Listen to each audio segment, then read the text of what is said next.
guys? It's your boy Benny. What do modern-day Democrats and witchcraft practitioners from ancient tribes in the Aztec have in common? Well, they all believe that they can control the weather if you just sacrifice enough children.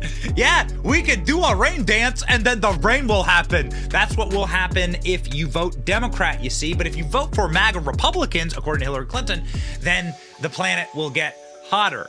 Oh yes, baby, she went there. But first, remember Barack Obama told us that if you voted for him, the ocean levels will go down. Generations from now, we will be able to look back and tell our children that this was the moment when we began to provide care for the sick and good jobs to the jobless.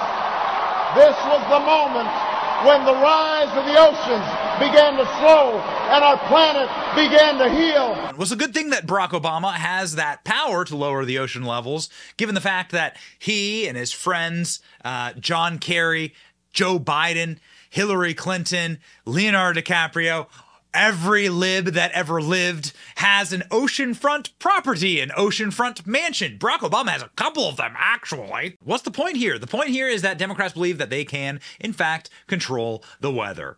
That's why Hillary Clinton tweeted that it's MAGA Republicans who are making the sun hot this month. Cool down, Hillary. Clinton claims that MAGA Republicans are to blame for historic heat across the U.S. and call to vote them out of office because July is a hot month, and that's because of MAGA. Got it? Insurrection against the sun. Hillary Clinton blamed the record-breaking heat on MAGA Republicans. Republicans in Congress did not vote for the Inflation Reduction Act. You see? That included climate initiatives. Are they climate initiatives, or is it just taxing you into communism? Hot enough for you? Thank a MAGA Republican. That's what Hillary Clinton, little gremlin-like team of lizard people, tweeted from her account. Hillary Clinton, of course, has never even been on Twitter, doesn't have the access to her Twitter. Man, she is looking rough, dude. She's looking rough. Check this out. Oh, whoa. Man, talk about alien life. Talk about the surface of the sun. Maybe a little too much sun? Holy moly. Looks like a colostomy bag, her neck. Anyway, look at this. Look at this tweet. Look at this hot garbage. Hot enough for you? Thank a MAGA Republican. Vote him out of office. And then it's like with the headline saying that that it's hot in July. Got it? MAGA Republicans are pouring fuel on a climate crisis fire. Well, Hillary Clinton is, of course, roundly getting absolutely destroyed by this. Rob Schmidt, yes, she is this dumb. Let's go check in on some of our friends. What have they been saying about Hillary Clinton? If you elect Democrats, the weather will improve. That's what Democrats say. MAGA is responsible for the weather. I mean, I would love that kind of power, but I'm not, again, a leftist cultist. I believe in the creation of the earth and that we we cannot control the weather, okay? Yeah, no, we don't control the weather. We are now directly blaming MAGA Republicans for the temperature outside. The Democrat Party has fallen fully into the state of primitive superstition. They have all the scientific credibility of an Aztec priest, year 1450. Dear Democrats, please make Hillary Clinton the face of your party again, says Mike Davis, like you did in 2016, when a political novice beat her. Mike Davis, of course, took that political novice and changed the Supreme Court forever. MAGA Republicans, says Dana Loesch, are powerful enough to control the seasons, apparently. And without them, we'd have no hot summer. Michael Knoll says Republicans are to blame for the summer heat. Very serious person. Hillary Clinton wants you to vote Democrats to make it not hot in July, says DC Drano, who lives down the street from me, and I can tell you it is hot in Florida. You MFers blew up the Nord Stream pipeline, which is the largest act of eco-terrorism in world history. The United States either blew up the pipeline ourselves or allowed the Ukrainians to blow up the pipeline with our direct knowledge. It depends on which organ of the state you read, but both are true. My wife loves the heat. I'll have to send a note to President Trump. Oh, okay. Thank you, Glenn Beck. And Daniel Turner, who is a really, really good environmental. He's like an environmental activist, but for the right.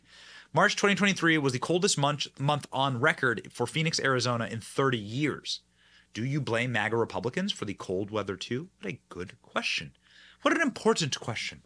And more importantly, what are you getting out of this climate alarmism? What you're getting is power. This is all about cultural Marxism. Let me make this very clear before I play you Andrew Tate saying it better than I probably ever could. Ladies and gentlemen, the cultural Marxists wish to use the organs of culture, alarmism, education, Hollywood, the music industry, in order to gain power. Now, they'll do that by agitating the culture, by claiming there's a emergency, by claiming there's a racism emergency, by saying every institution they wish to control is shot through with racism. They no longer need to convince the working class of this. They simply need to convince the elites in control of our economy and in control of our budgets and in control of where we spend our money.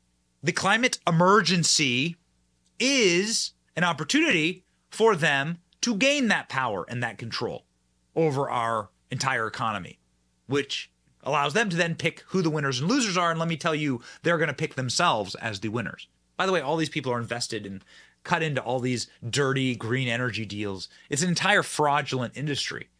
And it's been called out, especially the high priests of this new cult, which is the same old cult. It's just Marxism, right?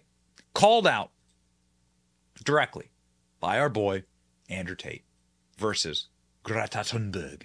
Take it away. Release some greenhouse gases.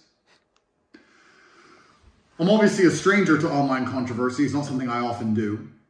But now, the mainstream press is commenting on the fact that I was informing Greta that my very extensive car collection with internal combustion engines, which run on dead dinosaurs, have an enormous emission profile.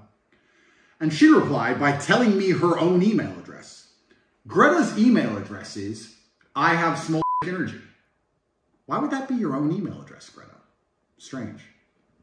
I mean, obviously I don't want to assume her gender. It's 50-50, but it is what it is. I'm not actually mad at Greta. Please bring me pizza and make sure that these boxes are not recycled. Thank you. So I'm not actually mad at Greta, right? Because she doesn't realize she's been programmed. She doesn't realize she's a slave of the matrix. She thinks she's doing good. Someone has sat her down and convinced her to try and convince you to beg your government to tax you into poverty to stop the sun from being hot. And then, because I called her out on it, the global matrix got this bot farm to like and retweet and all this bot commenting to try and pretend that her telling me that she has a small dick in her own email address somehow teaches me a lesson. Welcome to a new episode of The Clown Show. But now I know, at least, that Greta, with a little hate-filled face, bitter, sitting somewhere without the heating on, in the cold, a little hat, shivering, views my tweets, which is going to make my Twitter account far more fun into eternity.